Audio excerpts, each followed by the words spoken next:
issiq kun yaqinlashib qoldi. Garderoblardagi issiq qora, siniy kiyimlarni yig'ishtirib, mana bunaqa chiroyli, nejniy, ochiq ranglarga o'tadigan vaqt keldi deb o'ylayman. Ko'ringlar, juda ham zo'r sочетание, naturalniy tkanlar. O'zida lёгкий stilichi bor. Bu krep tensilviy, 100% naturalniy. Ko'ringlar, bularga mos juda ham chiroyli furnidura detallarimiz.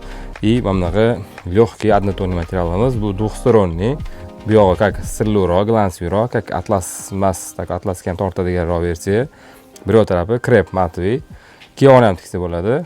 Ko'ringlar, agar bunga detal qilib ishlatmoqchi bo'lsangiz, mana shu narsa juda ham zo'r tanlov bo'ladi. Lekin o'zi juda ham chiroyli material mana qanaqa. Ko'ringlar, ichi chiroyli kiyimda, ko'ynakda, dvoykalarda qanaqa narsa chiqadi. И naturalniy самый главный. Bunga mana bunaqa puguytiradan qo'ysanglar, kiyimlarni qanaqa ochib beradi, ko'ringlar. Просто oldiga 4 ta dona, 5 ta dona puguyt qo'yib qo'yiladi. И kiyim сразу уже boshqa vidga o'tadi. Mana bu однотонныйlar bor. Ko'ringlar, bemalol buni воротниkiga, qo'liga, detaliga qilib ishlatsa bo'ladi. Yoki shimiga, bluzkasiga qilsangiz ham bo'ladi. Material o'zi juda ham zo'r. Tavsiya beramiz. Naturalniy, yengil, juda ham chiroyli narsa. Ko'ringlar. Kimga yoqsa bemalol bizga buyurtma bersangiz bo'ladi.